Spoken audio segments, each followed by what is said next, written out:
Hello friends, जय हिंद। जैसे कि हम लोगों ने आने वाले सीटेट एग्ज़ाम के लिए सीटेट के प्रीवियस ईयर क्वेश्चन पेपर की सीरीज स्टार्ट किया था, तो उसमें से आज हम लोग 20 सितंबर 2015 का जो पेपर हुआ था, पेपर फर्स्ट का सीडीपी वाला पार्ट कंप्लीट करेंगे आज हम लोग। और अगर आपको वीडियो अच्छा लगे तो चैनल को सब्सक्राइब करें, वीडियो को लाइक करें, कमेंट करें। तो चलिए देखते हैं, पहला क्वेश्चन यहाँ पर दिया गया है। पहला क्वेश्चन यहाँ पर दिया गया है, शैशव काल की अवधि है। शैशव काल की अवधि कब से कब तक मानी जाती है? तो इसका आंसर हो जाएगा जन्म से 2 वर्ष तक। जन्म से 2 वर्ष तक। अब जैसे कि यहाँ पे व्याख्या में बताया गया है, शैशव काल की अवधि 0 से 2 वर्ष अर्थात जन्म से 2 वर्ष तक होती है, और इस अवस्था में बालक के मानसिक क्षमताओं का विकास होता है, जो मानसिक विकास की पूर्वावस्था होती है। उसके बाद अगला क्वेश्चन यहाँ पे है, पियाजे के अनुसार 2 से 7 वर्ष के बीच का एक बच्चा संज्ञानात्मक विकास की कौन सी अवस्था में है? पूर्व संक्रियात्मक अवस्था, औपचारिक संक्रियात्मक अवस्था, मूर्त संक्रियात्मक या फिर संवेदी गतिक अवस्था में। तो पियाजे के अनुसार किसी बच्चे की आयु अगर 2 से 7 वर्ष है तो वह होगा पूर्व संक्रियात्मक अवस्था में। जीन पियाजे के अनुसार जो दूसरी अवस्था थी, तो दूसरी अवस्था की जो एज होती है वह 2 से 7 वर्ष होती है। तो यहाँ पे ए वाला विकल्प बिल्कुल ही सही हो जाएगा। अब जैसे आपको यहाँ पे अन्य पॉइंट याद रखने होंगे, जैसे कि पियाजे ने संज्ञानात्मक विकास का सिद्धांत दिया था और इसकी जो 4 प्रमुख अवस्थाएं बताई थी, और इसका प्रयोग किस पर किया था? अपने बच्चों पर, खुद के बच्चों पर, खुद के बच्चों का अपना अवलोकन किया था इन्होंने। और 4 अवस्थाएं जब बताई, जैसे कि पहली अवस्था थी संवेदी गत्यात्मक, या फिर इसे ही इंद्रियगामक या फिर संवेदी गतिक के नाम से जाना जाता है। इसकी जो एज होती है जन्म से 2 वर्ष होती है। दूसरी अवस्था है पूर्व संक्रियात्मक अवस्था, इसकी एज होती है 2 से 7 वर्ष। तीसरी अवस्था है मूर्त संक्रियात्मक अवस्था, इसकी एज 7 से 12 वर्ष या फिर 7 से 11 वर्ष होती है। और चौथी अवस्था होती है औपचारिक संक्रियात्मक अवस्था, या फिर इसे ही अमूर्त संक्रियात्मक अवस्था के नाम से जाना जाता है। तो इसकी एज होती है 11 वर्ष प्लस जो भी मतलब बच्चा होगा 11 वर्ष से अधिक आयु का, तो वह आएगा औपचारिक संक्रियात्मक अवस्था में। उसके बाद नेक्स्ट क्वेश्चन यहाँ पे दिया गया है, विकास से की ओर बढ़ता है। तो विकास कैसे बढ़ता है? सामान्य से विशिष्ट की ओर बढ़ता है। सामान्य से विशिष्ट की ओर बढ़ता है। अब देखो यहाँ पे बताया गया है, विकास सामान्य से विशिष्ट की ओर बढ़ता है।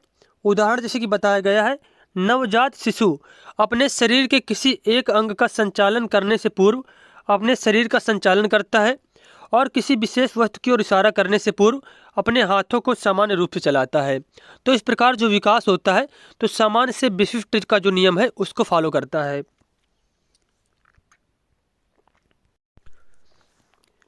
अगला क्वेश्चन यहाँ पे दिया गया है, जब वयस्क सहयोग से सामंजस्य कर लेते हैं तो वे बच्चे के वर्तमान स्तर के प्रदर्शन को संभावित क्षमता के स्तर के प्रदर्शन की तरफ प्रगति क्रम को सुगम बनाते हैं। इसे कहा जाता है समीपस्थ विकास, सहयोग देना, सहभागी अधिगम या फिर सहयोगात्मक अधिगम। तो इसे कहा जाएगा सहयोग देना। क्या कहेंगे इसको? सहयोग देना कहा जाएगा। अब जैसे कि यहाँ पे बताया गया है कि जो सहयोग देना है इसका संप्रत्यय किसने दिया था? इसका संप्रत्यय दिया था वाइगोत्स्की ने।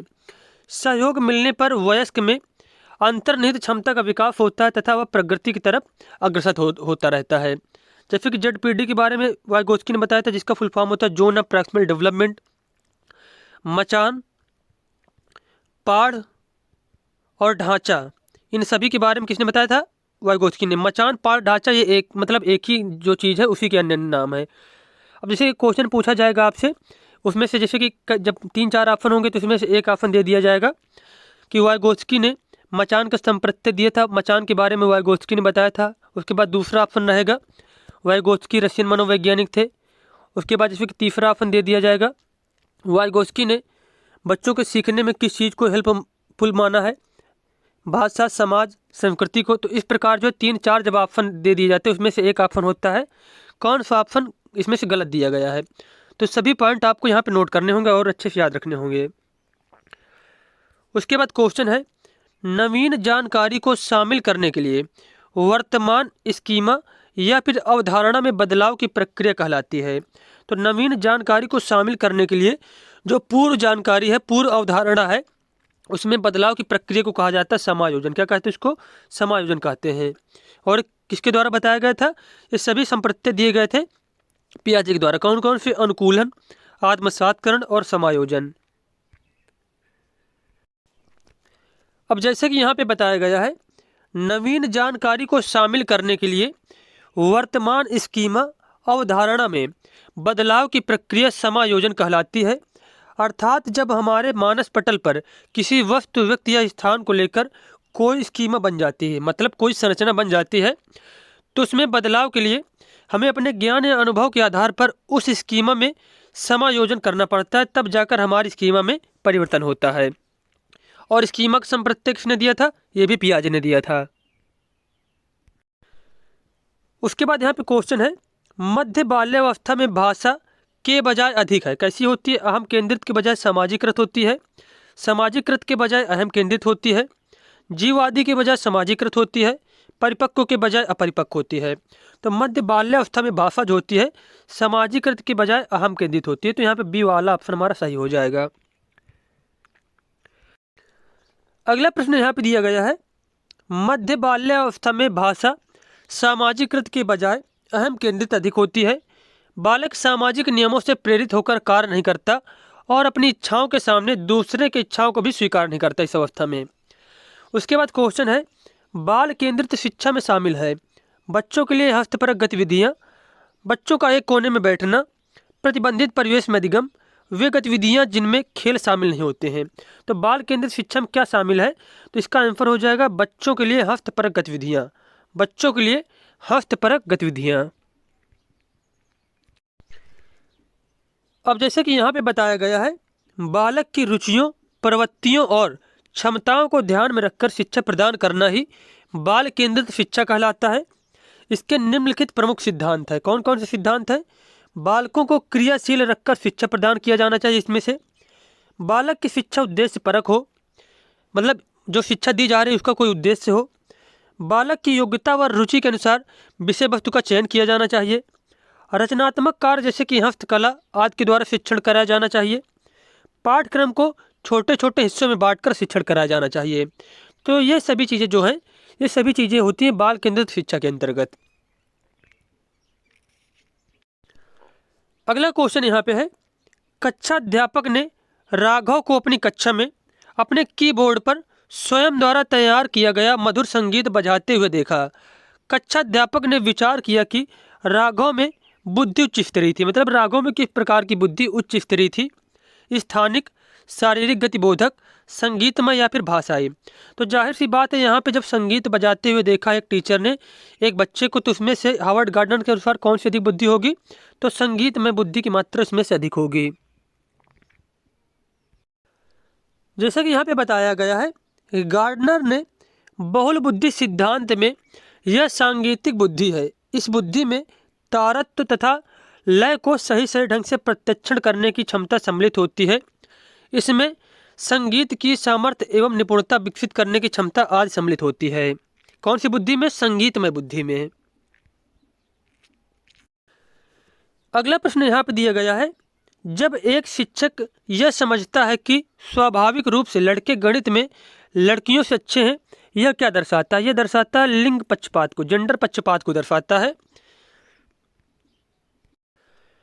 अब जैसे कि बताया गया यहाँ पे, एक शिक्षक यह समझता है कि स्वाभाविक रूप से लड़के गणित में लड़कियों से अच्छे हैं, तो यह लिंग या फिर लिंग रूढ़िवादिता को दर्शाता है या फिर लिंग पक्षपात को दर्शाता है। शिक्षक को चाहिए कि वह बिना पक्षपात किए सभी को समान रूप से शिक्षण के अवसर उपलब्ध कराए।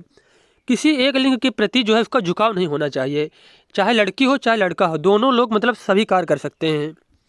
उसके बाद क्वेश्चन है, समावेशी शिक्षा मानती है कि हमें को अनुरूप बदलना चाहिए। तो समावेशी शिक्षा मानती यह है कि जो व्यवस्था होती है उसको बच्चे के अनुरूप बदलना चाहिए, या फिर जो परिवेश है उसको जो है बच्चे के अनुसार होना चाहिए। तो इसका आंसर हो जाएगा कि समावेशी शिक्षा यह मानती है कि व्यवस्था बच्चे के अनुरूप बदलना चाहिए। तो यहाँ पे बी ऑप्शन सही हो जाएगा।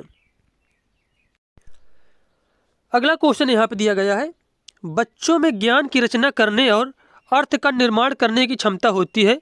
इस परिप्रेक्ष्य में एक शिक्षक की भूमिका कैसी होती है? तो जो है शिक्षक जो होता है तो बस उसकी भूमिका होती है सुगमकर्ता की, मतलब जो चीज़ें बच्चा सीख रहा है उसको आसान वे में जो है मतलब आसानी से जो है उस चीज़ को समझा पाए एक बच्चे को। तो इसका आंसर हो जाएगा सुगमकर्ता की। किसकी होती है भूमिका? सुगमकर्ता की भूमिका होती है एक शिक्षक की।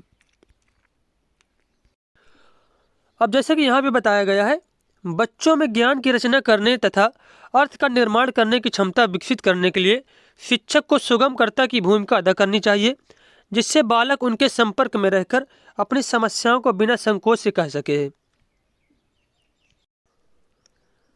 उसके बाद क्वेश्चन यहाँ पे दिया गया है, इनमें से कौन सी विशेषता प्रतिभाशाली बच्चों की नहीं है? उच्चतर श्रेणी की मानसिक प्रक्रियाएं, उच्च आत्म क्षमता का होना, निम्न अवस्थीय मानसिक प्रक्रियाएं, अंतर्दृष्टिपूर्वक समस्याओं का समाधान करना। तो यहाँ पे यह पूछा गया कि प्रतिभाशाली बच्चों की विशेषता क्या नहीं होती है? तो निम्न अवस्थीय मानसिक प्रक्रियाएं प्रतिभाशाली बच्चों की विशेषताएं नहीं होती हैं, जबकि जो प्रतिभाशाली बच्चे होते हैं उनकी जो है मानसिक प्रक्रिया कैसी होती है? उच्च स्तरीय होती हैं। तो ए, बी और डी ऑप्शन सही दिए गए, जबकि सी ऑप्शन यहाँ पे गलत दिया गया है। तो यहाँ पे नहीं पूछा गया है इस क्वेश्चन में, तो इसके अनुसार यहाँ पे सी वाला ऑप्शन करेक्ट हो जाएगा, ये निगेटिव दिया गया है। अब अगला क्वेश्चन यहाँ पे जैसे कि दिया गया है, कोहलबर्ग के सिद्धांत के पूर्व परंपरागत स्तर के अनुसार कोई नैतिक निर्णय लेते समय एक व्यक्ति निम्नलिखित में से किस तरफ प्रवृत्त होगा? अंतर्निहित संभावित दंड की ओर, व्यक्तिगत आवश्यकताएं तथा इच्छाओं की ओर, व्यक्तिगत मूल्य की ओर, या फिर पारिवारिक अपेक्षाओं की ओर। तो पूर्व परंपरागत स्तर में अगर बच्चा है तो वह अंतर्निहित संभावित दंड की ओर क्या होगा? प्रवृत्त होगा, उस तरफ उसका जो है झुकाव होगा। क्योंकि इस अवस्था में जो बच्चे कार्य करते हैं, जो पहली अवस्था होती है, उसमें से ज़्यादातर कार्य बच्चे दंड की वजह से और पुरस्कार की वजह से करते हैं। तो यहाँ पे ए ऑप्शन सही हो जाएगा। अगला क्वेश्चन यहाँ पे दिया गया है, शिक्षार्थियों या फिर अधिगमकर्ता की वैयक्तिक विभिन्नताओं के संदर्भ में शिक्षिका को चाहिए विविध प्रकार की अधिगम परिस्थितियों को उपलब्ध कराना, निगमनात्मक पद्धति के आधार पर समस्याओं का समाधान करना, कलन विधि एल्गोरिथम का अधिकतर प्रयोग करना, बाध करने के लिए शिक्षार्थियों को तथ्य उपलब्ध कराना। तो शिक्षार्थियों या फिर अधिगमकर्ताओं की वैयक्तिक विभिन्नताओं के संदर्भ में शिक्षिका को क्या करना चाहिए?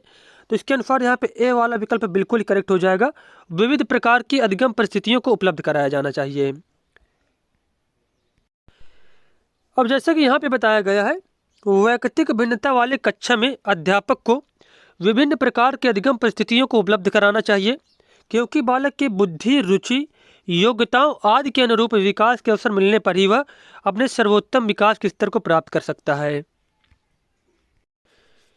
अगला क्वेश्चन दिया गया यहाँ पे, निम्नलिखित में से कौन सा बाल विकास का एक सिद्धांत नहीं है?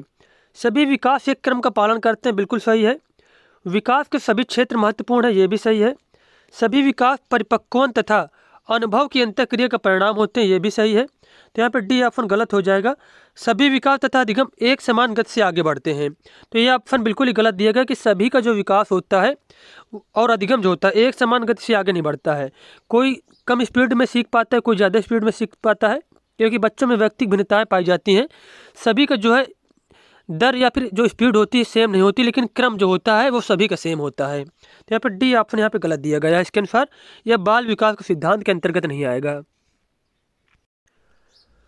अब यहाँ पे क्वेश्चन दिया गया है, अगला क्वेश्चन 60 नंबर, निम्नलिखित में से कौन सा आकलन करने का सर्वाधिक उपयुक्त तरीका है? आकलन सत्र की समाप्ति पर करना चाहिए, आकलन शिक्षण अधिगम में अंतर्निहित प्रक्रिया है, आकलन एक शैक्षणिक सत्र में 2 बार करना चाहिए, शुरू और अंत में, आकलन शिक्षक के द्वारा नहीं बल्कि किसी बाह्य एजेंसी के द्वारा कराना चाहिए। तो आकलन करने के बारे में सर्वाधिक उपयुक्त तरीका यहाँ पे हो जाएगा, तो बी ऑप्शन इसके लिए सही है कि आकलन शिक्षण अधिगम में अंतर्निहित प्रक्रिया होती है। अब जैसे कि बात की जाए, आकलन शिक्षण अधिगम में अंतर्निहित प्रक्रिया है जिसमें बालक अपने अंदर की कमियों को जान सके तथा उसे दूर कर सके। आकलन प्रतिपुष्टि का कार्य करे, आकलन क्या करे? फीडबैक का कार्य करे और बच्चों को यह समझ में आए कि हमारे अंदर क्या कमियां हैं और उनको जो है कैसे दूर किया जाए।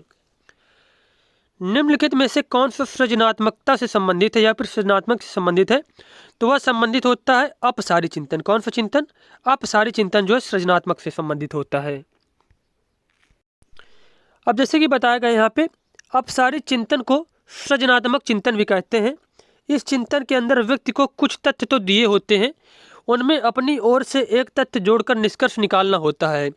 जैसे जली माचिस से भी लोग तरह तरह के होम डेकोरेटर बना देते हैं। तो यहाँ पे मतलब आपको क्या कुछ तथ्य दे दिए गए, फिर उसमें से आपको एक जो है पॉइंट अपने आप से जोड़ना होता है, मतलब कुछ तथ्य अपनी ओर से जोड़कर जो है उस चीज़ को बनाना होता है। अब यहाँ पे क्वेश्चन दिया गया है, बच्चों के बारे में निम्नलिखित कथनों में से किस कथन से वाइगोत्स्की सहमत होते हैं? बच्चे वयस्कों के साथ सामाजिक अंतःक्रियाओं के माध्यम से सीखते हैं। तो यहाँ पे यही ऑप्शन सही हो जाएगा कि वाइगोत्स्की ने जो बताया था, बच्चे जो होते हैं सामाजिक अंतःक्रिया के द्वारा, भाषा के द्वारा, संस्कृति के द्वारा, सामाजिक उपकरणों के द्वारा, सभी के द्वारा सीखते हैं। तो यहाँ पे यही कथन सही हो जाएगा। लेकिन हम लोग और ऑप्शन पढ़ लेते हैं। बच्चे तब सीखते हैं जब उनमें उनके लिए पुरस्कार निर्धारित किया जाए। तो ये बिल्कुल ऑप्शन गलत हो जाएगा। कहीं भी पुरस्कार और दंड की बात की जाए तो ऑप्शन हमेशा ही गलत हो जाएंगे। बच्चों के चिंतन को तब समझा जा सकता है जब प्रयोगशाला में पशुओं पर प्रयोग किया जाए, यह भी ऑप्शन गलत है। बच्चे जन्म से शैतान होते हैं और उन्हें दंड देकर नियंत्रित किया जाना चाहिए, तो ये भी ऑप्शन यहाँ पे गलत हो जाएगा। तो यहाँ पे पहले हमने बताया था कि ए ऑप्शन ही करेक्ट दिया गया है। अगला प्रश्न यहाँ पे दिया गया है बच्चे। तो बच्चों के बारे में यहाँ पे पहला ही ऑप्शन सही दिया गया है। जिज्ञासु प्राणी होते हैं जो अपने चारों ओर के जगत को खोजने के लिए अपने तर्कों और क्षमताओं का उपयोग करते हैं। तो यहाँ पे और ऑप्शन हमें पढ़ने की जरूरत नहीं है, यहाँ पे पहला ही ऑप्शन सही हो जाएगा। अगला क्वेश्चन हमारा है, बच्चों की त्रुटियों के बारे में निम्नलिखित में से कौन कथन सत्य है? असावधानी के कारण बच्चे त्रुटियां करते हैं। बच्चों की त्रुटियां उनके सीखने की प्रक्रिया का अंग है। तो यहाँ पे बी ऑप्शन करेक्ट हो जाएगा कि बच्चों की त्रुटियां जो है उनके सीखने की प्रक्रिया का अंग होते हैं। जब बच्चे त्रुटियां करते हैं तभी वह और ज़्यादा सीखते हैं। जैसे कि थार्नडाइक ने जो अपना सिद्धांत दिया था, प्रयास एवं त्रुटि का सिद्धांत है। बार बार प्रयास करने रहने से जो है एक समय ऐसा आता है कि बच्चे त्रुटियां करना बंद कर देते हैं और उस चीज़ को सही रूप से सीख जाते हैं। बच्चे तब त्रुटियां करते हैं जब शिक्षक सौम्य और उन्हें करने पर दंड न देता हो, तो यह भी ऑप्शन गलत है। बच्चों की त्रुटियां शिक्षक के लिए महत्वहीन है और उसे चाहिए कि उन्हें काट दे और उन पर अधिक ध्यान न दे, तो यह भी ऑप्शन गलत है। बच्चों की त्रुटियां शिक्षक के लिए बहुत ही ज़्यादा इंपॉर्टेंट होती हैं, क्योंकि जब त्रुटियां बच्चा करता है तो एक शिक्षक ये समझ पाता है, बच्चों के विचारों को समझ पाता है और शिक्षक ये समझता है कि उन चीज़ों को कैसे सुधारा जाए। तो एक जब बच्चा जो है त्रुटियां करता है तो जो शिक्षक जो है उसके लिए भी बच्चे की त्रुटियां इंपॉर्टेंट होती हैं। तो इसके अनुसार बी ऑप्शन यहाँ पे करेक्ट दिया गया है।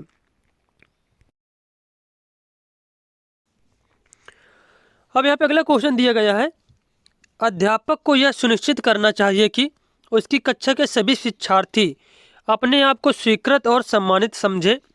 इसके लिए शिक्षक को चाहिए कि वह कड़े नियम बनाए और जो बच्चे उनका पालन न करें उन्हें दंड दे। वंचित पृष्ठभूमि से आने वाले बच्चों का तिरस्कार करे ताकि वे अनुभव करें कि उनके अधिक कठोर परिश्रम करना है, उन्हें क्या करना, अधिक परिश्रम करना है। उन शिक्षार्थियों का पता लगाए जो अंग्रेजी बोल सकते हों और संपन्न घरों से हों तथा उन्हें आदर्श के रूप में प्रस्तुत करे। या फिर डी ऑप्शन यहाँ पे दिया गया है, अपने शिक्षार्थियों की सामाजिक और सांस्कृतिक पृष्ठभूमि की जानकारी प्राप्त करे और कक्षा में विविध मतों को प्रोत्साहित करे। तो इसके अनुसार यहाँ पे डी ऑप्शन बिल्कुल ही करेक्ट हो जाएगा। अगर कोई शिक्षक यह चाहता है कि उसके सभी शिक्षार्थी अपने आप को स्वीकृत और सम्मानित समझें, इसके लिए क्या करना चाहिए, उसको अपने शिक्षार्थियों की सामाजिक और सांस्कृतिक पृष्ठभूमि की जानकारी प्राप्त करना चाहिए और कक्षा में विविध मतों को प्रोत्साहित करना चाहिए। तो इसके अनुसार डी ऑप्शन हमारा करेक्ट हो जाएगा। अब जैसे कि बताया गया यहाँ पे, सभी विद्यार्थी अपने आप को स्वीकृत और सम्मानित समझे। इसके लिए अध्यापकों को सभी विद्यार्थियों की सामाजिक और सांस्कृतिक पृष्ठभूमि की जानकारी होनी चाहिए, जिससे बालक के आंतरिक भावों को समझ सकें तथा बालक के अनुरूप शिक्षण कार्य किया जा सके। अगला क्वेश्चन यहाँ पे दिया गया है, सुरेश सामान्य रूप से एक शांत कमरे में अकेले पढ़ना चाहता है, जबकि मदन एक समूह में अपने मित्रों के साथ पढ़ना चाहता है। यह उनके में विभिन्नता के कारण है। यह किसके विभिन्नता के कारण है? तो यह उनके अधिगम शैली में विभिन्नता के कारण है। सुरेश सामान्य रूप से एक शांत कमरे में अकेले पढ़ना चाहता है, जबकि मदन एक समूह में अपने मित्रों के साथ पढ़ना चाहता है। यह दर्शाता है उनकी अधिगम शैली को। अब जैसे कि यहाँ पे बताया गया है, वैयक्तिक भिन्नता के कारण प्रत्येक व्यक्ति के रुचि, मनोवृत्ति, अवधान, अधिगम शैली, विचार, बुद्धि, चिंतन स्तर आदि में अंतर पाया जाता है। इसलिए कोई व्यक्ति शांत वातावरण में पढ़ना चाहता है, जबकि कोई अपने मित्रों के साथ समूह में। इन दोनों प्रकार के व्यक्तियों को अधिगम शैली में अंतर है। अगला क्वेश्चन यहाँ पे दिया गया है, भारत में भाषिक विभिन्नता बहुत है। इस संदर्भ में विशेषकर कक्षा 1 और 2 के प्राथमिक स्तर पर बहुभाषिक कक्षाओं के बारे में सर्वथा उपयुक्त कथन कौन सा है? शिक्षार्थियों को अपनी मातृभाषा या स्थानीय भाषा का प्रयोग करने पर दंडित किया जाए। विद्यालय में उन्हीं बच्चों को प्रवेश दिया जाए जिनकी मातृभाषा वही हो जो शिक्षा के लिए अपनाई जा रही है। उसके बाद अगला ऑप्शन है, शिक्षक को सभी भाषाओं का सम्मान करना चाहिए और सभी भाषाओं में अभिव्यक्ति के लिए बच्चों को प्रोत्साहित करना चाहिए। तो यहाँ पे सी ऑप्शन ही सही हो जाएगा। शिक्षक को सभी भाषाओं का सम्मान करना चाहिए और सभी भाषाओं में अभिव्यक्ति के लिए बच्चों को प्रोत्साहित करना चाहिए। अब जैसा कि यहाँ पे बताया गया है, भाषिक विभिन्नता को शिक्षा में अवरोधक की बजाय एक अवसर के रूप में देखना चाहिए। यदि किसी कक्षा में बहुभाषी विद्यार्थी हैं, विशेषकर कक्षा 1 और कक्षा 2 के प्राथमिक स्तर पर, तो ऐसी परिस्थिति में शिक्षक को एक ऐसी शिक्षण प्रक्रिया का निर्माण करना चाहिए जिसमें सभी बच्चे सहजात से सीख सकें तथा अपने भावों, विचारों आदि को अपनी भाषा में अभिव्यक्त कर सकें। प्रकृति पोषण विवाद में प्रकृति से क्या अभिप्राय है? हमारे आसपास का वातावरण, जैव की विविधता या अनुसरण क्रम सूचनाएं, एक व्यक्ति की मूल वृत्ति, भौतिक और सामाजिक संस्कार की जटिल शक्ति। तो इसका आंसर हो जाएगा प्रकृति से यहाँ पर क्या तात्पर्य है? हमारे आसपास का वातावरण, हमारे आसपास का वातावरण। अगला प्रश्न यहाँ पे दिया गया है, जनसंचार माध्यम सामाजिकरण का एक महत्वपूर्ण माध्यम बनता जा रहा है। नीचे दिए गए कथनों में से कौन सा सबसे उपयुक्त कथन है? संचार माध्यम पदार्थों के विज्ञापन और विक्रय के लिए एक अच्छा माध्यम है। सामाजिकरण केवल माता पिता और परिवार के द्वारा किया जाता है, बिल्कुल गलत हो जाएगा। केवल की बात आ जाए, याद करने की बात आ जाए, निगेटिव जो ऑप्शन है, तो यहाँ पे सभी गलत होते हैं। जनसंचार माध्यमों की पहुंच बढ़ रही है और जनसंचार माध्यम अभिवृत्तियों, मूल्यों और विश्वासों को प्रभावित करता है, तो यहाँ पे सी ऑप्शन ही बिल्कुल सही हो जाएगा। अब जैसे कि बताया गया यहाँ पे, वर्तमान परिदृश्य में जनसंचार माध्यमों की पहुंच हर व्यक्ति तक हो गई है। ऐसे में समाज के अभिवृत्तियों, मूल्यों तथा विश्वासों को भी प्रभावित कर रही है, चाहे वह प्रिंट मीडिया हो, इलेक्ट्रॉनिक मीडिया या सोशल मीडिया, फेसबुक, व्हाट्सएप आदि हो, तो सब ने समाज के मूल्यों को प्रभावित किया है। इससे सिद्ध होता है कि जनसंचार माध्यम सामाजिकरण का एक महत्वपूर्ण साधन बनता जा रहा है। अगला क्वेश्चन है, बच्चे किस प्रकार सीखते हैं? नीचे दिए गए कथनों में से कौन से प्रश्न के विषय में सही नहीं है? बच्चे केवल कक्षा में सीखते हैं, तो यही ऑप्शन गलत हो जाएगा। इसमें पूछा गया सही नहीं है, तो यही ऑप्शन सही नहीं है। बच्चे तब सीखते हैं जब वे संज्ञानात्मक रूप से तैयार होते हैं, सही है। बच्चे अनेकों प्रकार से सीखते हैं, ये भी सही है। बच्चे सीखते हैं क्योंकि वे स्वाभाविक रूप से प्रेरित होते हैं, तो ये भी ऑप्शन यहाँ पे सही दिया गया है। इस क्वेश्चन में पूछा गया कौन सा ऑप्शन सीखने के बारे में गलत है, तो ए ऑप्शन यहाँ पे गलत दिया गया है। अगला क्वेश्चन है, प्राथमिक विद्यालय के शिक्षक को अपने शिक्षार्थियों को अभिप्रेरित करने के लिए निम्नलिखित में से किस रणनीति को अपनाना चाहिए? प्रत्येक शिक्षार्थी में अंक लगाने के लिए स्पर्धा को प्रोत्साहित किया जाना चाहिए, बिल्कुल गलत हो जाएगा। कहीं पे भी पुरस्कार की बात की जाए, दंड की बात की जाए, प्रतियोगिता की बात की जाए, तो वो ऑप्शन हमेशा ही गलत होते हैं। प्रत्येक गतिविधि के, इसमें देखो दंड मिल गया, तो ये भी ऑप्शन गलत हो जाएगा। बच्चों को उनकी रुचियों के अनुसार अपने लक्ष्य निर्धारित करने और उन्हें पाने के लिए उद्यम में सहायता करना चाहिए, तो यही ऑप्शन यहाँ पे सही हो जाएगा। उसके बाद जैसे कि अगला दिया गया, पूरी कक्षा के लिए मानक लक्ष्य निर्धारित किया जाना चाहिए, तो ये भी ऑप्शन गलत हो जाएगा।